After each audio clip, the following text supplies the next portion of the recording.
we're joined by Wanda Watson, who is a candidate for the county government Precinct 4 County Commissioner's Court. So thank you, Ms. Watson, for coming on Think Brazos. Well, thank you for having me. It's a pleasure to be here. You know, I'd like to take every opportunity that I can to let the community know who I am and what I'm about and what I hope to accomplish when elected as commissioner. Okay, so I wanted really briefly to go over your background again for our viewers and listeners. I know we spoke in the spring where we went a little more detailed, but can you give us just a little bit of overview of who you are and why you're running? Well, like a number of folks who come to Brazos County, I'm a transplant. Been here for over 40 years. Started in banking when I first moved here. Ended up at Texas A&M, like a number of folks, and I am retired from Texas A&M. I retired as a director from the College of Medicine. Okay. And then once I retired, I just got more involved in the community, particularly in the political arena. And so, as we say, here I am. Yeah. And you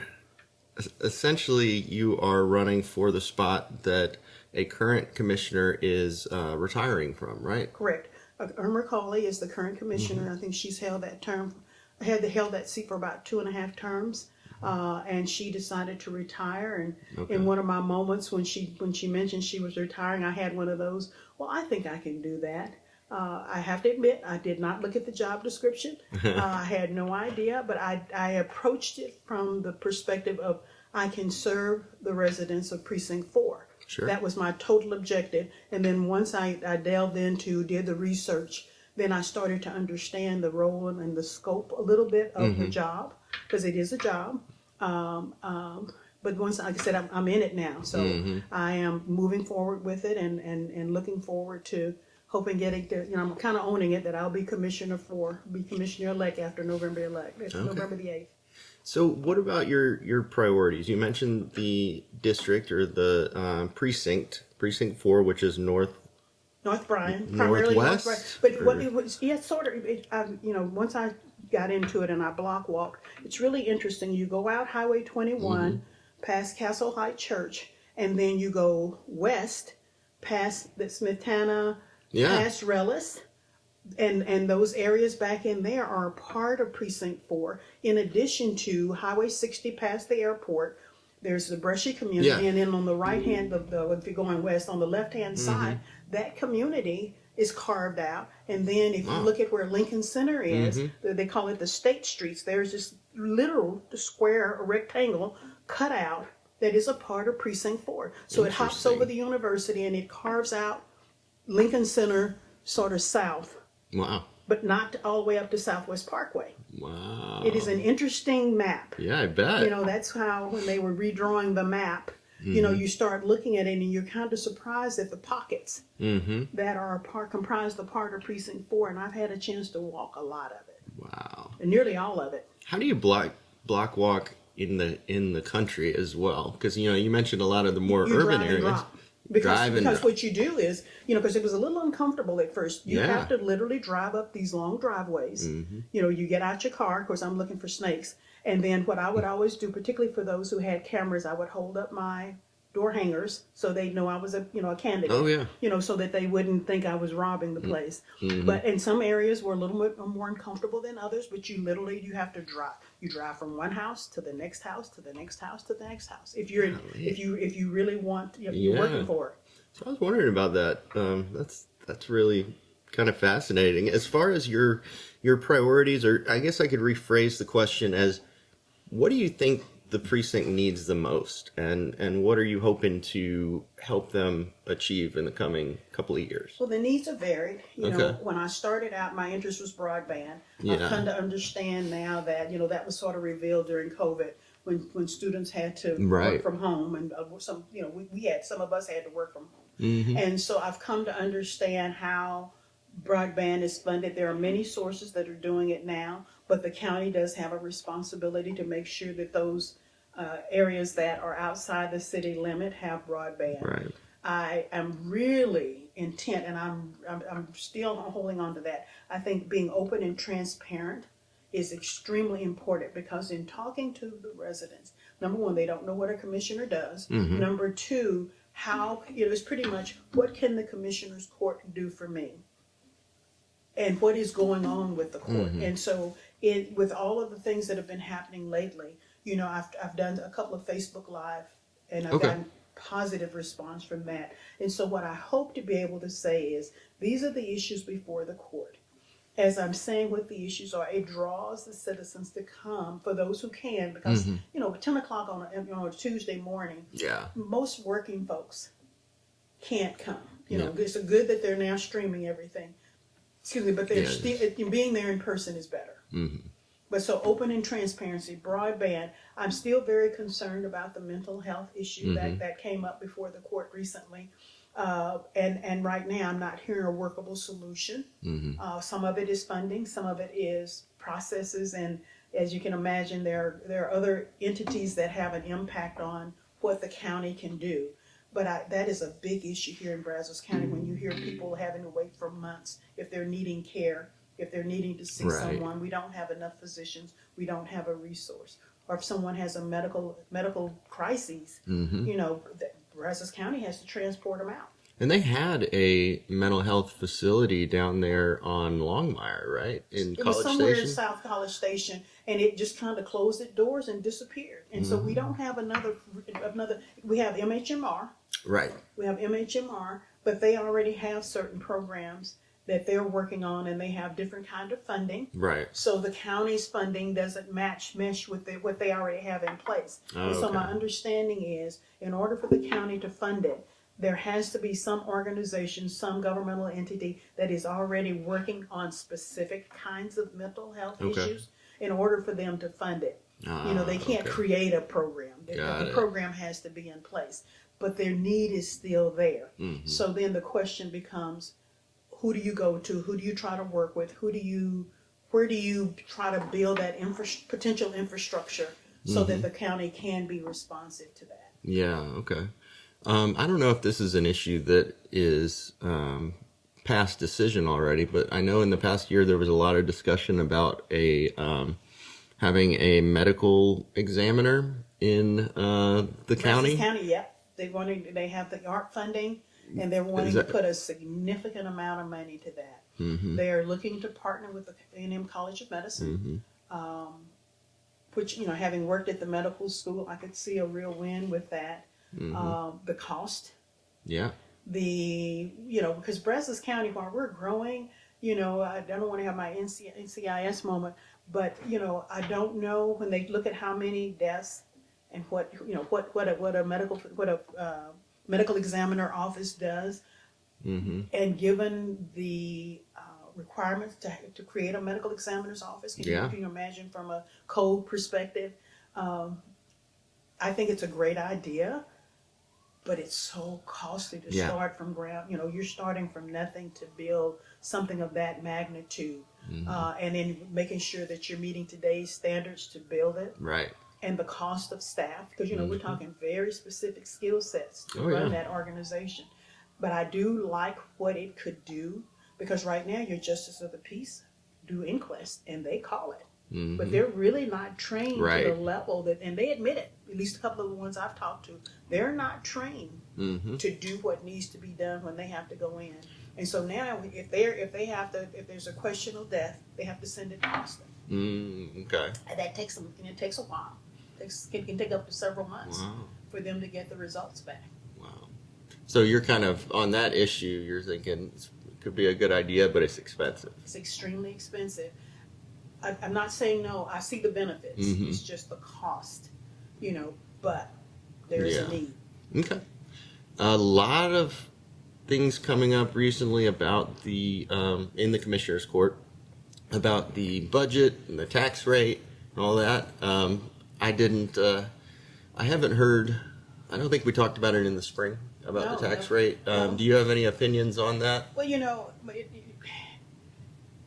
anyone who has worked for an organization knows that when it comes to the front, so this has been a discussion that's been going on for months. Right. And what was being proposed had been being discussed for months. And I think my only concern from an operational collaboration, making a decision that will benefit the county the best, is why weren't those issues addressed before it got to the final approval of or not approving of the budget?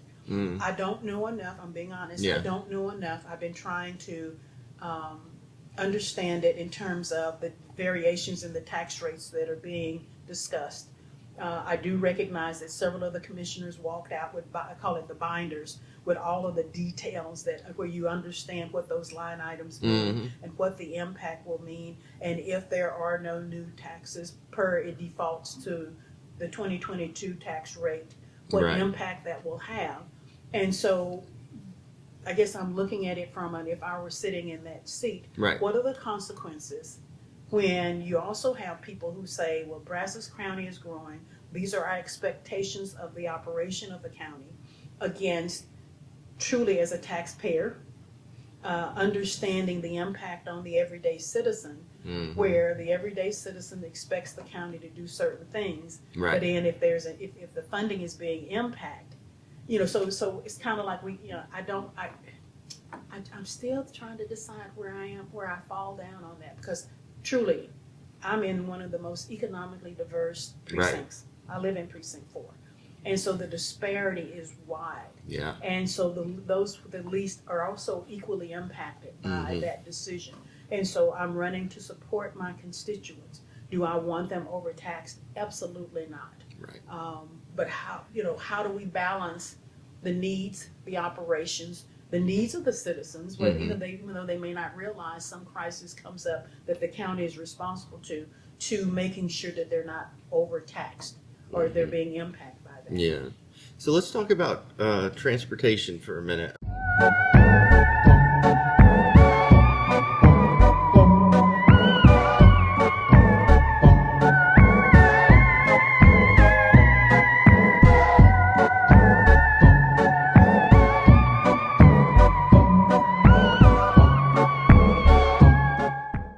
Another issue that has been coming up the last few weeks is this thing called the RMA, or Regional Mobility Authority. That registration, $10 Yeah, registration and fee. it's tied in with the Proposition B.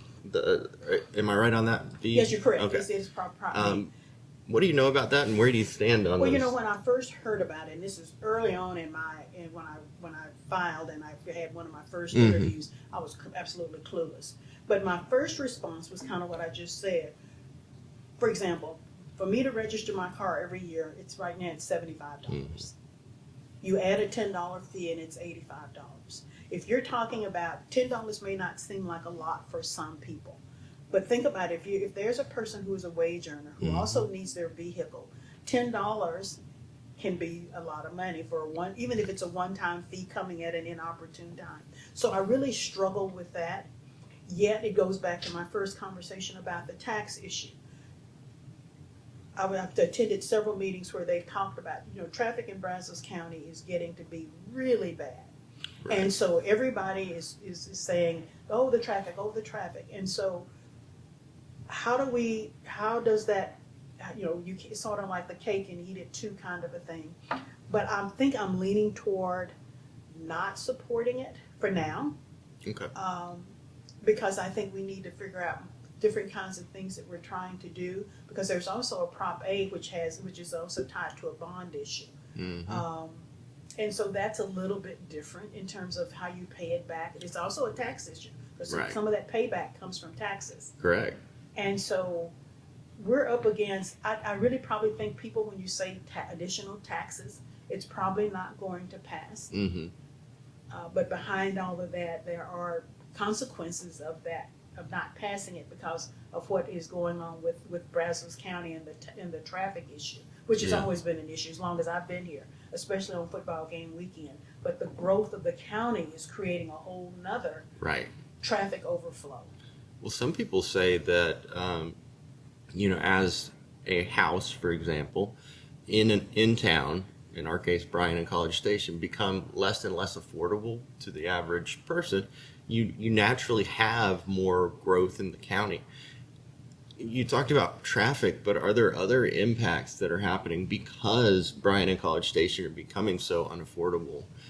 in terms of the rural parts of the county. Affordable housing, and so it's almost like, from my vantage point, it's like those who are renters, those who may want to buy a home, Yep. they're being priced out, and they're being pushed further and further north. Right. And I've been kind of just dismayed to realize how there's not affordable housing in Brazos County. And even if there's some proposals or someone wants to put it up, it's not in my neighborhood. And I don't have an answer for that, because I see that happening now. I've heard people say, I see on, everything's on social media, where people are wanting to have neighborhood meetings if someone finds out that they may be proposing putting an affordable housing unit or neighborhood close to their neighborhood.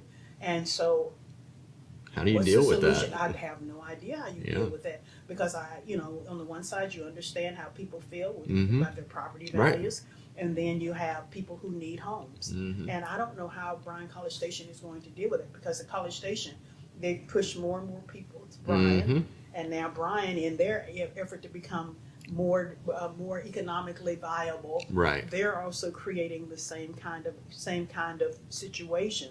And so it's going to be interesting for me to watch how that goes, listen to different information, listen to the experts to find out what the solution is, and then maybe be able to, I'm always willing to work and be conciliatory, go to the neighborhoods and say, not in my neighborhood, and see what we can do to work it out, because people have to have a place to live. I agree. And it sounds like even if we don't have a solution to that problem, and I would totally agree with you on the point you just made, it sounds like collaboration between the county and Bryan and College Station, Texas A&M, is going to be important solving that issue and other issues. Where do you stand on where the county's relations are with both cities and A&M? Do you feel like they're good, or is there anywhere that needs to be improved? What I'm learning is one of the things that I've chosen to do. As I said, when I first made the decision to seek the office, I had no clue what a commissioner does. And even with looking at the general job description, it didn't talk about the specifics. And so the county has a lot of what they call public-private partnerships. And so I've been going to the different meetings with those organizations, even the chambers, like, for example, they have a transportation committee. And so then within that, so TTI from A&M and different entities have given presentations about what is being proposed. And so I guess that's why I may seem like I'm ambivalent about the issues of taxes and the issues of those propositions, because, for example, they consider them experts. The experts have shown up. They're coming up with plans and suggested proposals.